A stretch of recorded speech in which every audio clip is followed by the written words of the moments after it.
6 वाजता गिरणी कामगारांची मीटिंग आहे आज आहे. अच्छा. घेऊया रोल.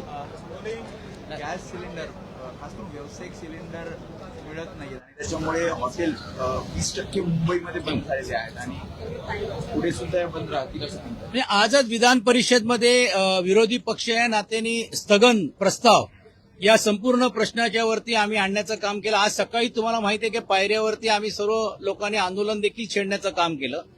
खरं तर हा विषय केंद्र सरकारशी संबंधित आहे. 2 देशातल्या लढाई झाल्या त्याच्याबद्दल आहे, परंतु त्याचे काही जरी झालं देखील परिणाम हे संपूर्ण जगामध्ये आणि देशामध्ये होत असताना महाराष्ट्रामध्ये पण होतोय.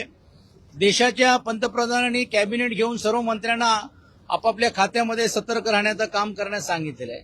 परंतु महाराष्ट्रामध्ये पण देखील अशी पुढची पूर्वतयारी काय आहे हा जाब आम्ही सरकारला विचारण्याचं काम केलं. कारण सरकारने सरसकट जे कमर्शियल गॅस ज्याला एलपीजी आपण म्हणतो एस्मा कायद्याच्या अंतर्गत ते बंद करण्याचं काम केलेलं आहे. आता एसेन्शियलची व्याख्या ही काय हे सरकारने ठरवलं पाहिजे. त्या जिल्हाधिकाऱ्यांना तो अधिकार असतो, सरकार त्यांना सूचना देतो.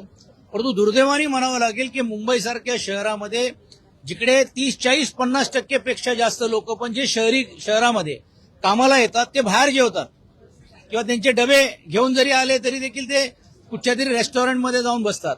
आणि अशामुळे जे महिला बचत गटाचे जे बनवणारे स्वयंचलित असलेले जे खानोळी असतील, बैठकीच्या गाळ्यामध्ये असतील किंवा अशा काही केल्या असतील आणि रेस्टॉरंटमध्ये हे गॅस नसल्यामुळे दुर्दैवाने बंद होण्याच्या मार्गावरती आलेले आहे. आर असोसिएशननी असंतलं एक पत्रव्यवहार केलं. माननीय मंत्री अन्न नागरिक पुरवठा यांना भेटल्यानंतर त्यांनी सांगितलं त्यांना की आम्ही तुम्हाला सिलेंडर देऊ शकत नाही, गॅस सिलेंडर देऊ शकत नाही, आम्ही केरोसिन देऊ. पण केरोसिन देऊन तुम्ही आता स्टोव्हवरती या सर्व हॉटेल चालवणार आहेत का हा एक प्रश्न आम्ही आवर्जून तिकडे मांडण्याचं काम केलं. आणि आम्ही हे मांडण्याची भूमिका घेतली की समजा जर ती माणसं तिकडे जेवणार नाही तर कुठेतरी ते जेवतील, कुठेतरी कोणाच्या तरी घरात ते जेवण आणि ती गॅसचं युटिलाइज होणार आहे. मग तो युटिलायझेशन इकडे का त्यांना करू देऊ नये अशातला देखील एक प्रश्न आम्ही या निमित्ताने मांडलेला आहे. मोठ्या प्रमाणावरती ड्रायफ्रुट्स असतील त्याची निर्याती बंद झालेली आहे. मोठ्या प्रमाणावरती शेतकऱ्यांचा जो माल जो आहे तो कंटेनरमध्येच बंद आहे. अजून देखील त्याची एक्सपोर्ट होण्याच्या बाबतीतली काही हालचाल दिसत नाहीये. एका बाजूला गॅसमुळे छोटे छोटे जे लघु उद्योग आहेत, मग तो चिक्की बनवण्यापासून असेल किंवा पॅकेजिंग करण्यापासून असेल किंवा इमिटेड ज्वेलरी असेल, अनेक असे जे आहेत छोटे छोटे व्यवहार त्यांचे गेल्या आठवड्याभरापासून त्यांनी कामगारांना घरी बसवलेले आहेत. त्या कामगारांवरती पण उपासमारीची वेळ येते. असं एकंदरीत परिस्थिती असताना पण देखील सरकारने सतर्क राहून ह्याच्याबद्दलचा निर्णय घेणं गरजेचं आहे. लोक आता पेट्रोल पंपला लाईन लावत आहेत कारण गॅस जसे दर वाढलेले तसे पेट्रोलचे पण दर वाढतील असा एक संभ्रम देशभरामध्ये आणि त्याच्या राज्यामध्ये झालेला आहे. राज्याने ऍक्शन मोडमध्ये यायला पाहिजे ना. खरं तर कॅबिनेटमध्ये मला माहित नाही की एकही कोणतरी या शब्दाने तरी बोलले. पण म्हणजे ज्याही तुम्ही ऍडव्हर्टाइजमेंट करायचं आणि तुम्ही बघितलं असेल इलेक्शनच्या मध्ये पापा हमारे वॉर रुका डालेंगे, आम्हाला अपेक्षा होती अशातला काहीतरी जादुई गोष्ट होईल, पण ते न होता राज्य सरकारने सतर्क राहून प्रिकॉशनरी मेजर म्हणून डिझास्टर म्हणून किंवा हे लोकांच्या समोर ऑफिशियली येऊन काहीतरी एक सूचना पत्रक काढून करायला पाहिजे.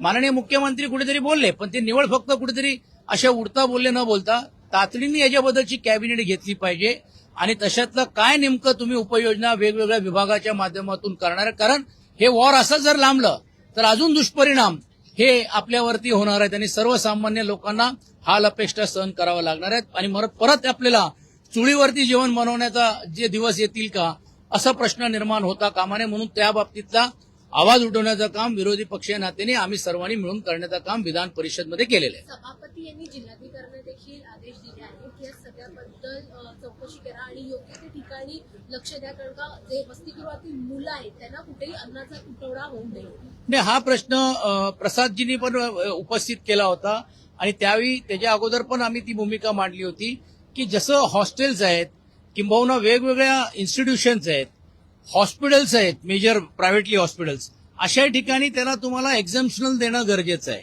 मग त्यात काही विशेष कॅटेगरी जसे जसे सिनियर सिटीजनचे काही सर्व्हिस अपार्टमेंट पण आहेत त्यालाही देखील त्यांनी गॅसची बंदी दिली. तर अशा पर्टिक्युलर एरियामध्ये पण देखील जिल्हाधिकाऱ्यांना उपसभापतींनी तसे सभापती महोदयांनी निर्देश दिलेले आहेत आणि त्याची अंमलबजावणी जिल्हाधिकाऱ्यांना करण्यास सांगण्याचं काम त्यांनी केलेलं आहे. काल झालेल्या गिरणी कामगारांच्या प्रचंड मोर्चाच्या नंतर रात्रभर तो मोर्चा दुर्दैवाने ते मोर्चामध्ये सहभागी झाले लोक परत जायला तयार नव्हते, कारण त्यांची मूलभूत मागणी होती की जे निर्णय शासन घोषित करतो पण अंमलबजावणी का करत नाही. कालच संध्याकाळी एक शिष्टमंडळ राज्याचे उपमुख्यमंत्र्यांना भेटून त्यांनी तातडीने याची दखल घेऊन बैठक लावली पाहिजे आणि आज 6 वाजता गिरणी कामगारांच्या प्रश्नावरती माननीय उपमुख्यमंत्री आणि माननीय आमदार आणि 14 संघटनेच्या लोकांबरोबर एक बैठक घेऊन सुस्पष्ट जे काही गिरणी कामगारांच्या बाबतीतली जी भूमिका सरकारची होती ती अंमलबजावणी झाली की नाही झाली याची चर्चा आज संध्याकाळी 6 वाजता विधान भवनच्या परिसरामध्ये त्यांचा शिष्टमंडळ येऊन भेटून त्याची चर्चा होणार आहे. मुंबईमध्ये महानगरपालिकेकडनं व्यायामशाळेसाठी जी निधी वितरित करण्यात आली आहे त्यामध्ये जी निधी साहित्यासाठी वितरित करण्यात आलेली ते व्यायामशाळेमध्ये आधीच साहित्य आहेत, पण मात्र तरी सुद्धा ही निधी वितरित करण्यात आलेली आहे आणि ह्या संपूर्ण अंदाधुंद परिस्थिती आहे. ही सगळी बातमी जी आहे ती लोकशाही मराठीने दाखवली आहे. मात्र विधानसभा अध्यक्ष राहुल नार्वेकर यांच्या मतदारसंघात आणि त्यांच्याच आमदार निधीतून ही निधी जी आहे ती वितरित करण्यात आलेली आहे. एकूण जवळपास जर पाहिलं तर व्यायामशाळेसाठी जवळपास 23 लाखांचा निधी जो आहे तो देण्यात आलेला आहे आणि एकूण नाही ह्याच्यामध्ये जसं आपण म्हटल्याप्रमाणे की लोकप्रतिनिधी नात्याने ज्यावेळी आम्ही पत्रव्यवहार करत असतो ते जिल्हाधिकाऱ्यांची ही जबाबदारी राहते. अर्थात तुम्ही जी बातमी दाखवलेली आहे मी काय अजून पाहिलेली नाहीये, परंतु मला असं वाटते की त्याच्यातली शहानिशा होणं गरजेचं आहे आणि संबंधित जे जिल्हाधिकाऱ्यांचे डीपीओ असतील त्यांनी निधी वितरित करत असताना त्यांनी ज्या एजन्सीला केली असेल त्या एजन्सीची पण ती जबाबदारी असते की बाबा हे निधी इकडे जे वापरतोय तर ही निधी योग्य रीतीने वापरली जातोय की नाही जातोय. आणि मला असं वाटतं या बाबतीतली अजून वस्तुस्थिती जोपर्यंत आमच्या समोर येत नाही तोपर्यंत अधिक त्याच्याबद्दल बोलणं काय उचित राहणार नाही. अजित पवार यांचं कॅम्पेन सांभाळणाऱ्या नरेश अरोरा यांच्यावर अमोल मिटकरनी काही प्रश्न उपस्थित केले आहेत की अजितांना गेल्यापासून नेमके अरोरा आहे कुठे. सुनेत्रा पवारांचा शपथविधी झाला तेव्हाही ते नव्हते आणि आताही कुठे पिक्चरमध्ये ते नाही दिसत आहे. त्यामुळे संशयाची सुई त्यांनी त्यांच्याकडे वळवलेली आहे. अमोल मिटकरींजींनी ज्या ज्या काही शंका व्यक्त केलेल्या आहेत काही जाहीर रीतीने ते शंका व्यक्त करत असतात, काही खासगी रीतीने पण आमच्याशी ते संवाद साधत असतात आणि त्यांचा शेवटी विचारायचा एक प्रामाणिक प्रयत्न असा आहे की याच्याबद्दलची वस्तुस्थिती लोकांसमोर यायला पाहिजे.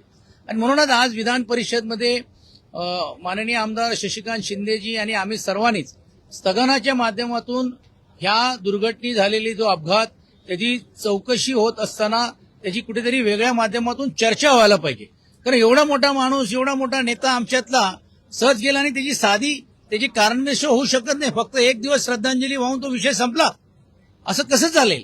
म्हणूनच आम्ही विरोधी पक्षीय नात्याने ही मागणी केली की याची चर्चा तुम्ही परिषदेमध्ये घडवली पाहिजे. माननीय सभापतींनी मान्य केलं की वेगळ्या माध्यमातून का होईना ती चर्चा करू. परंतु अमोल मिटकरींजींनी ज्या अर्थी संशयास्पद रीतीने हे जे केलेलं हे खरं आहे की तुम्हालाही आपल्याला कुठे दिसत नाही. काल परवापर्यंत जे खांद्यावर हात घालण्यापर्यंत ज्यांच्या गळ्यात मिठी मारण्याचं काम जे करत होते आज ते कुठेच सीनमध्ये दिसत नाही की त्यांना दिसायला नाही सांगितलेलं काय त्याच्यात नाही. पण मला असं वाटते तो त्यांचा अंतर्गत प्रश्न आहे. राहिला अमोल मिटकरींनी आणि रोहित पवारांनी काही माफक प्रश्न मांडलेले आहेत त्याची सखोल चौकशी होऊन लोकांसमोर वस्तुस्थिती यायला पाहिजे या मताचे आम्ही आहोत. धन्यवाद.